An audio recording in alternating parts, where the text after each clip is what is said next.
વડોદરા શહેરના તરસાલીના દક્ષિણેશ્વર મહાદેવ મંદિરના દર્શનાર્થીઓ છાયાપુરી રેલવે સ્ટેશનથી ટ્રેન મારફતે અમરનાથ યાત્રાએ જવા માટે રવાના થયા હતા. અમરનાથ ધામની યાત્રા સનાતન ધર્મમાં ખૂબ જ ફળદાયી માનવામાં આવે છે. આ યાત્રા માટે શિવભક્તો આખું વર્ષ રાહ જુએ છે. આ યાત્રામાં શિવભક્તો મોટી સંખ્યામાં જોડાય છે. ગત 29મી જૂનથી અમરનાથ યાત્રા શરૂ થઈ છે. જોકે હાલ ખરાબ હવામાન છતાં ભક્તોમાં વિશેષ ઉત્સાહ જોવા મળી રહ્યો છે, જેમાં દેશના ખૂણે ખૂણેથી ભક્તો બાબા અમરનાથના દર્શન કરવા પહોંચી રહ્યા છે. ત્યારે વડોદરા શહેરના તરસાલી વિસ્તારમાં આવેલા દક્ષિણેશ્વર મહાદેવ મંદિરના દર્શનાર્થીઓ આજે શહેરના છાયાપુરી રેલવે સ્ટેશન ખાતેથી ટ્રેન મારફતે અમરનાથ યાત્રાએ જવા માટે રવાના થયા હતા.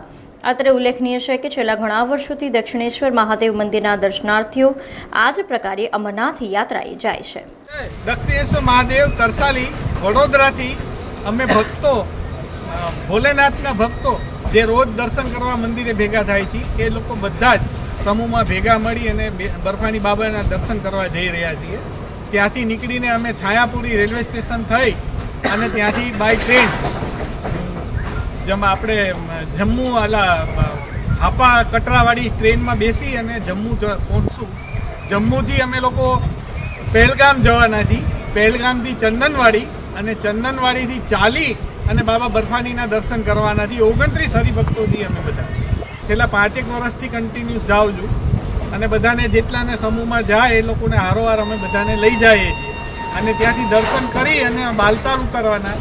બાલતાલથી ઉતરી અને ફરી પાછા જમ્મુ આવશું અને જમ્મુથી મા વૈષ્ણવ દેવીના દર્શન કરી કમ્પ્લીટ કરીને ફરી પાછા જમ્મુ આવી અને 17 તારીખે અમે લોકો ત્યાંથી રિટર્ન થશું. એટલે 18મી તારીખે અમે બધા અહીંયા પરત ફરશું.